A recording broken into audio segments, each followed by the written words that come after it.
dia todo, né? Então, isso aí é só um lembrete.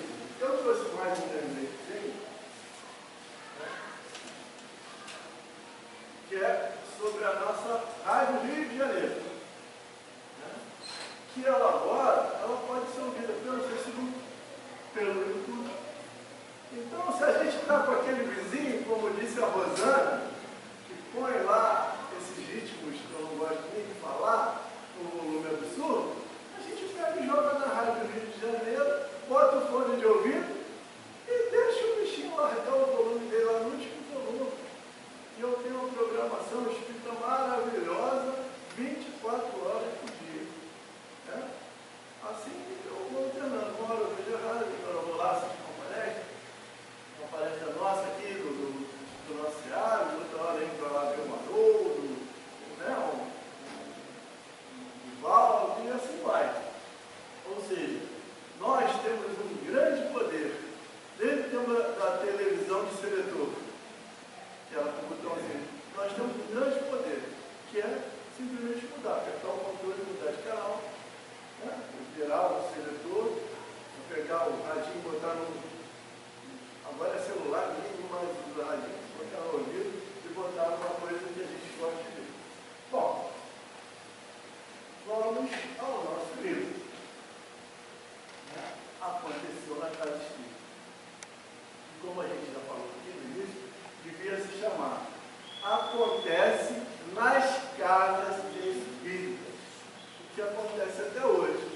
E vocês vão ver, ao decorrer do livro, não só de hoje, né? Hoje eu não quero nem falando disso, mas conforme for falando dos personagens, o que acontece, da influenciação aqui, ali e acolá, que não acontece só nas casas espíritas, não. Acontece nas casas da gente. Porque médium não é médium só aqui, uma ou duas ou 3 horas de semana, 2 ou 3 horas que vem. Médium é médium 24 horas por dia. E está lá na pergunta 459 do Livro dos Espíritos, que é aquela que pergunta se os espíritos influenciam. A resposta é, e sim, tanto que via de regra são eles que nos dirigem. Então, não é só na casa espírita, é na minha casa, é na minha escola, é no meu trabalho, é na rua. Então a gente está sempre sendo influenciado. Agora, como eu falei da história do seletor, ainda agora da rádio, a gente tem a condição simplesmente de ligar, fazer a seleção mental e se ligar com os espíritos, né? Que Paulo já dizia, é Paulo, né? Eu sempre penso que é Paulo, dizia que nós estamos rodeados por uma nuvem de testemunha. Paulo, né? Bom, tem alguém estudioso do Evangelho da Bíblia aqui, obrigado, meu irmão. Então, Paulo já dizia que ele está rodeado por uma nuvem de testemunha. Só que nessa nuvem tem os espíritos mais evoluídos, tem os nossos amigos espirituais, nossos parentes já estão do outro lado, toda essa gama de espíritos que querem o nosso bem, que estão aqui para nos influenciar uma coisa boa, assim como tem aqueles que ainda nos perseguem, aqueles que acham que não nos perdoaram das nossas faltas passadas, que vêm para tentar nos derrubar. O negócio é a sintonia. Com quem que eu vou me sintonizar? Então, não só na casa espírita, né, mas na nossa vida cotidiana, eu não sou espírita da porta da casa para dentro, eu tenho que ser espírita 24 horas por dia, não quer dizer que eu tenho que ser santo, não. Eu vou viver as coisas do mundo. Né? Tem ela que falava, esteja no mundo, está no mundo, sem estar no mundo. É uma passagem dessa também não está no mundo sem ser do mundo. Está no mundo sem ser do mundo. Então vamos vivenciar as coisas que nós temos que vivenciar.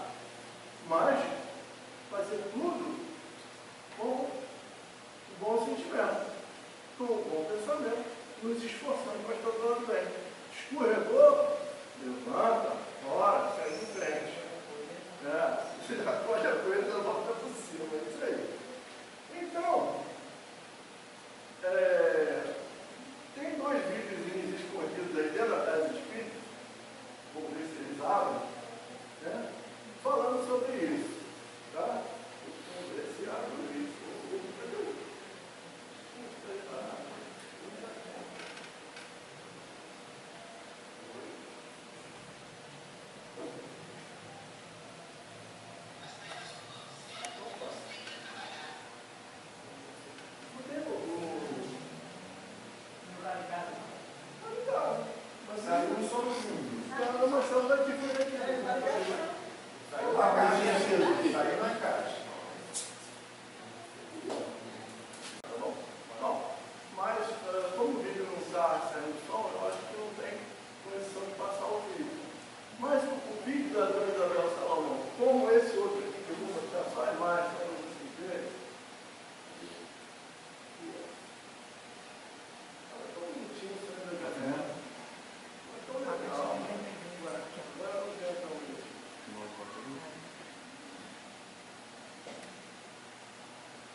tema, né?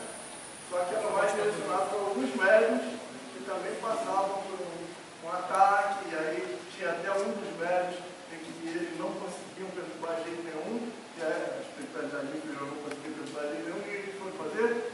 Perturbar a família do camarada, atrapalhar quem o cidadão ama, que é para poder tirar a concentração dele. Então, só quis trazer isso para mostrar que nós, né, podemos estar muito certinho, vindo da casa espírita, tudo bem certinho.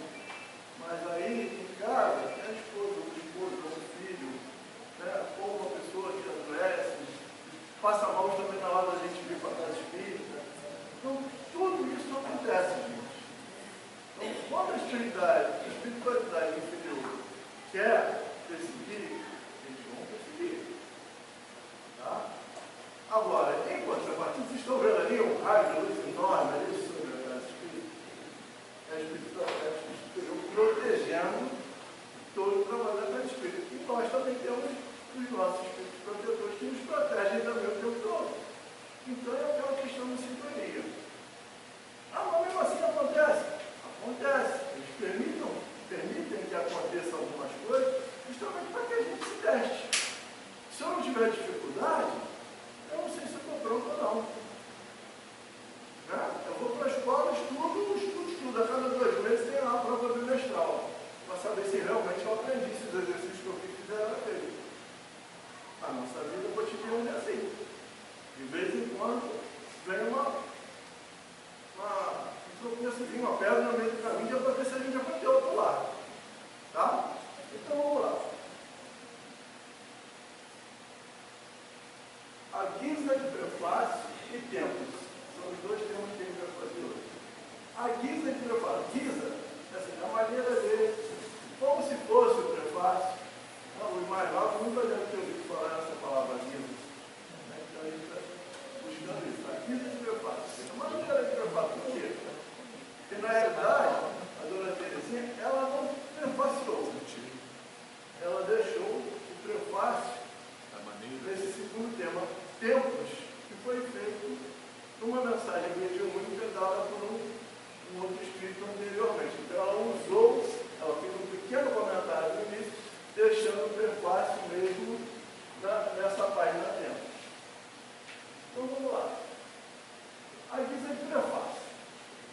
Pensávamos em como apresentar esta obra mediúnica ao leitor, e nada mais é do que o prefácio. Né? Quando o espírito do Dr. Wilson Ferreira de Mello, que é o que dá a mensagem em tempos, tá? Ele que faz a mensagem em tempos, vai ser o real prefácio do livro. Querido e saudoso companheiro de lide na seara espírita, e especialmente de longos anos em nossa casa, ou seja, trabalhava na própria casa da Terezinha, da dona Terezinha Oliveira, desencarnou e no plano espiritual continuou procurando para cá. Tá? Como deve acontecer com todos nós, se Deus assim permite. Né? Vamos continuar trabalhando aqui. Né? Especialmente na nossa casa, nos surpreendeu com a mensagem tempos. Era, evidentemente, o prefácio desejado. Pareceu-nos adequado também figurasse nesta apresentação a página aconselhando o médico, que é a página depois de tempo que eu vi deve fazer a semana que vem. Eu vou ter, né? Então, aconselhando o médico, ignora, que é o espírito autor do livro, né?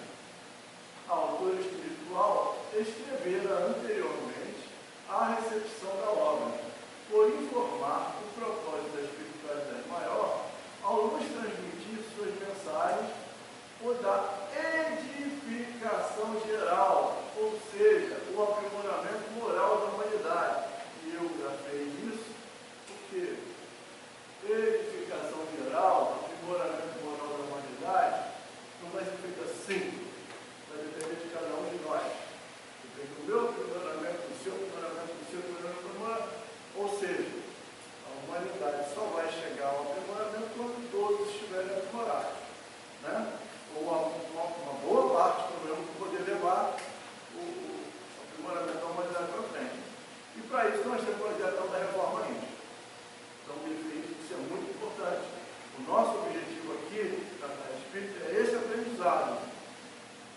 A gente melhorar, não é para querer melhorar em casa no familiar, ou no local de trabalho do meu chefe, ou do meu subordinado, ou do meu colega de sessão. Não é assim. É individual. Nós temos que fazer a nossa parte. Bom? Com a palavra desses amigos espirituais, consideramos este livro devidamente prefaciado e de forma muito superior ao melhor que poderíamos fazer. Então, o meu mentor, Terezinha Oliveira, humildemente deixa o prefácio para o nosso irmão Wilson Ferreira, na página Tempos, que a gente vai ver já, e para a própria autora do livro Nora, na página Aconselhando o Velho. Quando eu vi Terezinha Oliveira, né, eu fui lá buscar na internet para ver alguma coisa mais sobre Terezinha Oliveira. E aí, a guisa de curiosidade, me apareceu essa Terezinha Oliveira, que não é a Terezinha Oliveira que a gente conhece. Alguém que conhece a Terezinha Oliveira? Não, né?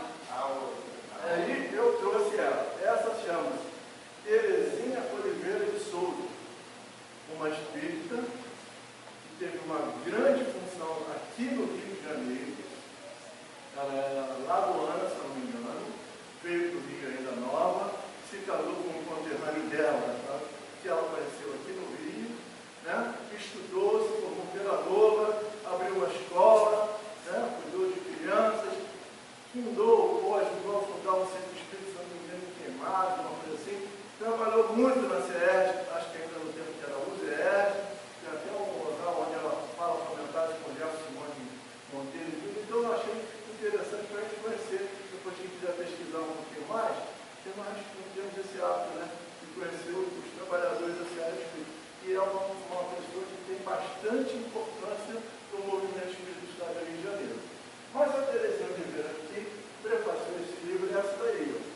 Aquela que a gente já conhece aqui, aquela que a gente já fez um estudo do livro do passe dela, né? Esqueci o nome do título do livro, alguma coisa sobre o passe, né? A gente foi estudado aqui na casa, eu fiz um cursinho, foi claro que foi alguma coisa assim. Então ela também é uma trabalhadora espírita lá de São Paulo, de Campinas, e é ela que vem prefaciar o livro. Bom, agora vamos para a página Tempo.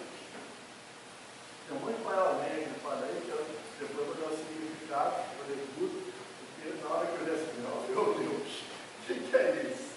Né? Os estudos antropológicos afirmam que as sociedades mais primitivas já desenvolviam o culto de adoração às divindades. Ele vai falar isso tudo para chegar à posição da casa espírita. Eu já venho falando de religiões, de tempos de de organização religiosa desde o início. Inicialmente, os elementos da natureza foram divinizados. Mais tarde, tomando o efeito pela causa, elevaram os mensageiros espirituais conclamados por Deus para cooperarem com o progresso humano ao grau de Deus. Ou seja, é aquela história, né? Primeiro, o Deus era o sol, o Deus era a chuva, era o raio, era o trovão. Depois, não. Depois, aí eles começaram algumas entidades, Netuno, né? Fugiu o nome da deusa da beleza, Vênus, Apolo, e por aí vai, né? O Baco, né? O deus da festividade lá, do vinho. Então, tudo foi feito nesse sentido. Né? Depois, eles ficaram tempos para adorar as forças superiores. Né? Aí já começam a fazer tempos. Mas quando é que eles vão chegar na base espírita? Tempos da né? Ele está falando de tempos. Eis que no Oriente, os pagodes, depois a gente vai ver o que é pagode. Não é essa menina. Se multiplicaram nas terras do Nilo, os pilonos, o que é pilono? É para poder ver o que é pilono. E túmulos foram edificados caros. A Acrópole, essa a gente já ouviu falar, né? Mas depois a gente dá uma passada nela. A Acrópole, na Grécia, berço da cultura ocidental, acolhia inúmeros santuários. Delfos resplandecia com oráculos. Toda hora o Luciano falando esse negócio do Delfos aí. Pode prestar atenção. Virou, mexeu, o Luciano estudou e fala de Delfos. Né? Erigido em homenagem a Apolo, que era o filho de Deus. Né? Roma regurgitava de deuses de pedra, importados na tradição helênica, construindo seus altares no seio das famílias romanas. Entretanto, fora no Monte Moriá que os israelitas, representando a ideia monoteísta,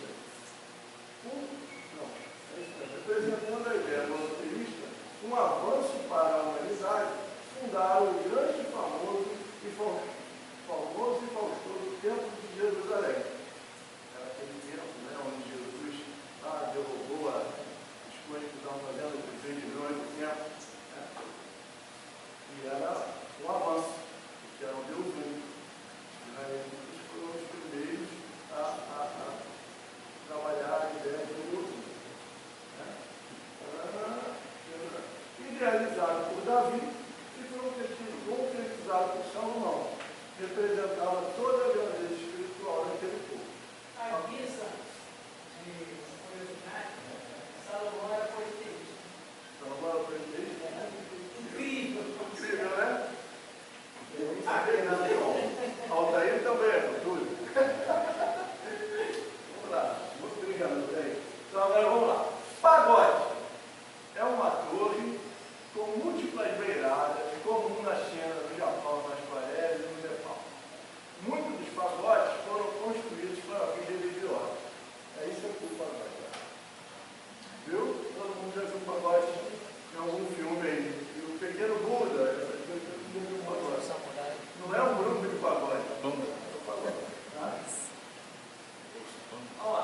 Pilono, pórtico monumental, situado à entrada dos templos egípcios. Isso aí é um pilono. Portal. É um portal. Acrópole, local mais alto das antigas cidades gregas, que servia de cidadela, ou seja, de local de guarda, né, para tomar conta, de vigia, e onde eventualmente se erguiam templos palácios. Aí, ó. É a prova do Grécia. Tá? Delfos era uma cidade, a gente não trouxe a foto da cidade, era uma cidade da Grécia antiga, localizada no Monte Parnasso. Eu fiquei pensando, será que é Parnasso? Será que é Parnasso? Eu pesquisei Parnasso, o nome do monte, oráculo. Na mitologia, na antiguidade, resposta de uma divindade a quem a consultava, ou seja, a pessoa ia ao templo fazer as consultas e aquela resposta que vinha das consultas, lá dos deuses, dos bons, né, era o oráculo. Né? Então, o oráculo de Delfos era aquele lugar onde as pessoas iam procurar respostas, né, para suas dúvidas lá em Delfos. Agora, a gente volta aí. Nos vários pátios ecoavam orações ao grande Deus de Abraão, Isaac e Jacó. No átrio dos gentios e dos israelitas, Jesus dera inúmeros ensinamentos. Todavia, a história registra que todos esses templos, mundialmente conhecidos, foram ou estão sendo concluídos por Cronos, flagelo indomável que a tudo devora. Aí vamos lá para a gente entender. Quando ato é tudo do coração, né? Tem ato, tem líquido. Antigamente chamava o líquido, agora virou ato, né? Mas não é isso. Ato, na realidade, é como se fosse um compartimento, uma sala, né? Tem um templo muito grande, que era o templo de Jerusalém, e tinha uma parte ali que era uma parte reservada daquilo, né? O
restando, perdão, restaurando, precisava fazer, né? Porque era um monumento maravilhoso.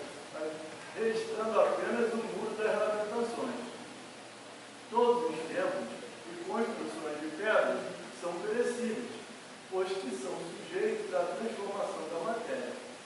Todavia, o Espírito mais perfeito que Deus enviou à Terra para nos servir de guia e modelo, Jesus, olha lá, pergunta 625, né? Então, qual é o modelo mais perfeito que Jesus enviou à Terra? É 600 e alguma coisa, não é 625, 623, é 625, né? Jesus, no inesquecível diálogo com a mulher samaritana, ensina que Deus é Espírito e importa que o adoremos em Espírito e verdade. Então, para a gente perceber aí que Jesus queria que nós entendêssemos que nós devemos ser os templos. Né? Aí tem uma outra parte do isso aí. Por que esses espíritos estão assim? Por quê?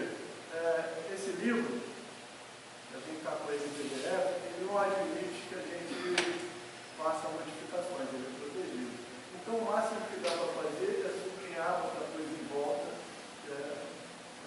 Eu detesto, não é que eu detesto, eu tenho medo de digitar, copiar, a gente faz copia, está no livro e faz lá, faz de novo. Eu não gosto de copiar porque eu erro muito. Você se admitiu. Obrigado. Então, eu tenho medo de alterar o texto e ficar. Então, eu prefiro fotografar, colar, eu faço que quiser recortar para poder dividir em vários slides e colar de novo, e depois eu faço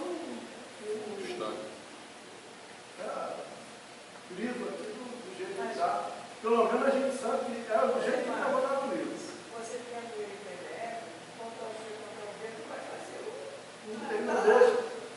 Ele não deixa cortar, ele não deixa. Não, você copia e cola no Word. Não, ele não deixa copiar e colar. Não deixa copiar para o Word, PDF. Ele não deixa. Quando você bota para copiar, não vai. Ele é protegido. Mas tu baixou o livro do teu computador? Não, ele está lá em PDF no computador. Então pega ele em PDF. Mas eu faço isso. Não estou dizendo que não vai, mas alguns depois você pode fazer para você. Você consegue. Alguns livros eu não consigo. Esse é um dos que eu não consigo. Aí eu não consigo. Se eu quiser colar, o que é que eu faço? Eu recorto a página e transformo ela em foto. Isso aí eu consigo. Marco, não aceitou nem salvar em Word. Salvar como no Word não aceita também. Não é bom. Eu não tentei fazer, mas eu acho que a proteção dele acho que não deixa fazer nada. Bom, vamos ver. Depois se alguém conseguir, me fala, tá? Para eu fazer nos próximos trabalhos. Isso, Bem mais fácil. são Isso aqui sugestões. da trabalheira dá nada. Vamos lá. Então, vamos lá. Jesus fazia do seu corpo um verdadeiro templo de adoração a Deus. É isso que ele vem mostrando para a gente. Seu santuário era a própria natureza reveladora da presença divina. Seu altar, a própria consciência que se eleva em qualquer hora e lugar para a comunhão com o Senhor do universo através da prece. Então era isso que Jesus queria nos mostrar. Eu posso orar aqui na casa espírita, mas eu também posso orar na minha casa, eu também posso orar no ônibus, no trânsito, dirigindo. Só não posso fechar o olho, pelo amor de Deus, gente. Está dirigindo, não feche o olho, ora de olho aberto. Né? Mas pode fazer. E transformar o nosso corpo no templo para cuidar melhor de nós mesmos, porque isso aqui é o nosso veículo de vida. Né? Eu preciso falar muito isso para mim, que eu vou fazer muito esse copo desse bichinho aqui. Então vamos lá. Vivendo uma época caracterizada por dogmas e crendices, o Cristo frequentou as sinagogas e a grande construção do Monte Moriá, sem, contudo, apegar-se às fórmulas. Interessava-se pelas almas e precisava ir onde o povo se reunia, a fim de pregar a sua mensagem. Contudo, procurava a essência dos ensinos, aproveitando naturalmente o espaço físico que deveria ser consagrado às atividades espirituais. Aí está um outro ensinamento, eu esqueci de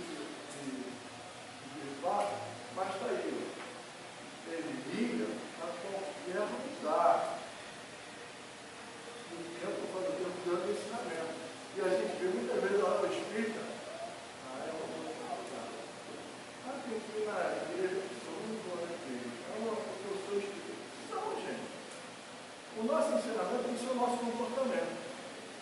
Então, se você tem que ir, algum amigo evangélico convida você para isso, tudo bem, meu irmão.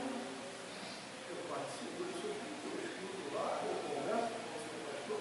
Você me pergunta, por favor, eu vou responder de acordo com o entendimento que eu tenho, com todo carinho, todo respeito. E assim que a gente vai fazendo a nossa colocação. Quando a gente põe barreira, como eles colocam conosco, infelizmente, espírito, você vai comer, eu não vou lá. E aí, se fosse macumbeiro, eu não sou macumbeiro, posso ser bom macumbeiro, ou bom macumbeiro, e não mato o meu mal, eu não sou, né? Então eu tenho que fazer o meu procedimento muito bem e dar um exemplo, como Jesus fazia. Jesus ia falar, né?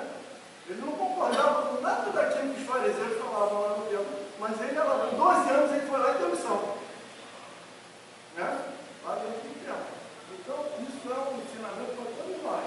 Onde nós estivermos, onde nós vamos chamar, é o nosso comportamento que vai dizer de nós e da doutrina que nós frequentamos. Vamos lá. 18 séculos depois, né, daquela passagem de Jesus, que é quando chega o Espiritismo,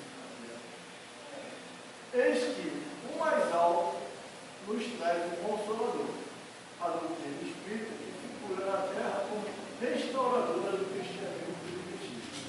Na atualidade, erguem-se os núcleos espíritas como templos verdadeiros, onde Jesus deve estar representado não por imagens de barro, altares ornamentados ou estátuas de bronze, mas pelas atitudes,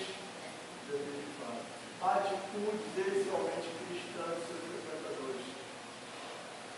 Como religião espírita, a doutrina dispensa toda e qualquer prática exterior e todo e qualquer simbolismo, desenvolvendo através do estudo doutrinário a fé raciocinada. Então, importante são as atitudes que nós temos na nossa vida. Entretanto, as casas espíritas, aí já começa a ficar chovido aí. Entretanto, as casas espíritas devem primar pela simplicidade, aplicando em suas constituições e interiores o básico para o estudo, divulgação e prática do Consolador. Pois que não adianta usar tecnologia de ponta na construção das paredes, móveis finos, representando a aristocracia da época, objetos de arte para ostentação, se não houver um compromisso com aquele que no mundo pouco o título de filho do carpinteiro. Podia estar com a mesa de jacarandá aqui, podia ter um candelabro, podia ter um crucifixo de madeira de lei ali, podia ter. E se adiantar alguma coisa? Não. Estou falando, simplicidade, uma mesazinha assim, cadeiras simples, né? Onde a gente possa sentar. O importante é que nós venhamos aqui estudar e fazer o melhor que nós pudermos. Então, eu falei, se agirmos com preocupação exagerada em oferecermos conforto que leva à morte, estaremos fugindo dos objetivos propostos por Jesus, esquecendo-nos que a verdadeira fortaleza de uma casa espírita, do ponto de vista da sua função na terra, não está nos alicerces de concreto, e sim no estudo e, aí eu grifei, vivência.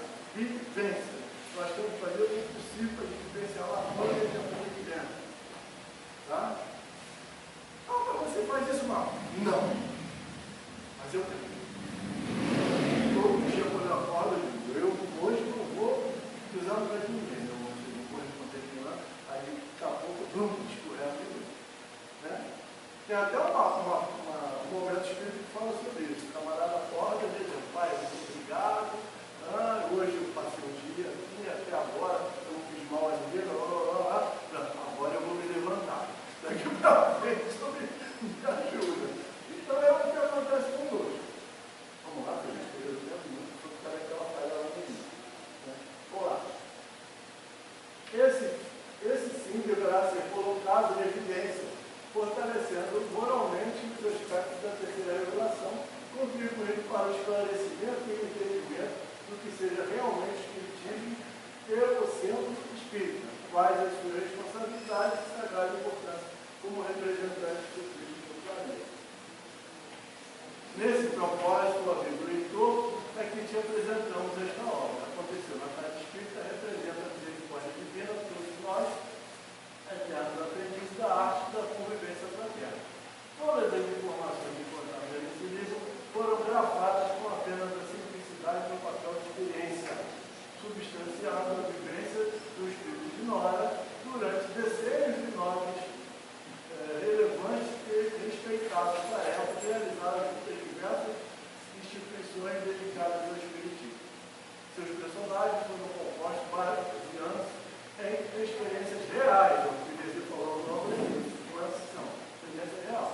Cada personagem aqui apresentada, bem como os dramas e testemunhos, as quedas e vitórias, guardam ressonância com companheiros que viveram estas cenas no palco da vida, nas quais muitos de nós poderemos nos encontrar.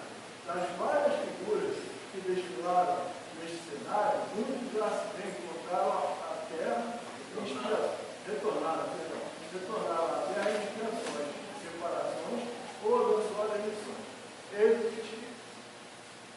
conversamos. Esperamos que estas páginas singelas possam falar no teu coração, despertando-nos para a necessidade e a responsabilidade do serviço espírita, a seriedade absoluta no executar as tarefas, a fim de que possas reconhecer que, se almas enfermas podem tentar contra a obra do Senhor, e eles fazem isso o tempo todo, e a gente está com alma enferma, né? Aproveitando as fraquezas humanas, miríades de benfeitores espirituais, arautos do céu, apoiam, protegem e incentivam todo aquele que cooperar de maneira honesta e verdadeira nas mães, sem lhes tirar a oportunidade de aprendizagem e testemunho. Eu estou fazendo isso. Eles vejam que a gente passa pela dificuldade, que é a nossa aprendizagem, é o nosso testemunho. Ciente das responsabilidades que abraçamos junto a Deus, nosso Pai, e ao movimento espírita, desejamos que todos os que executam qualquer função nas abençoadas casas consagradas ao Espiritismo possam encontrar nesse trabalho singelo quanto à forma, mas profundo e importante quanto ao fundo, esclarecimento e estímulo para a vigilância e oração, o estudo e o trabalho. Não precisa de falar, isso é estudo e trabalho. Guardando a certeza de que o que quer que venha acontecer no centro espírita, fruto da nossa atuação, boa ou má, será sempre de nossa inteira responsabilidade. Não esqueça jamais disso. Independentemente do serviço que executamos, seremos sempre convocados a comparecer ao tribunal da própria consciência sob os olhos atentos e severos das leis divinas, convertidas em grande juiz, prestando contas de nossos atos. Sempre que o orgulho, a vaidade, a língua viperina e a intolerância adentrarem os tempos do Espírito, estaremos abrindo brestas aos adversários do amor, tumultuando a obra do Cristo. Ou seja, a responsabilidade é sempre nossa. Quando acontece com a coisa na casa espírita, a responsabilidade é sempre nossa.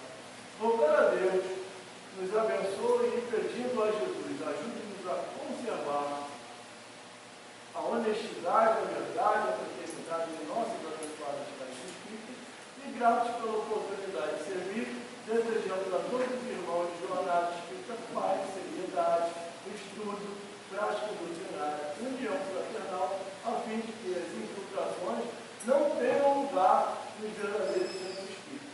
Tempos de amor que devem representar de maneira absolutamente fiel o próprio cristianismo. Aí é o livro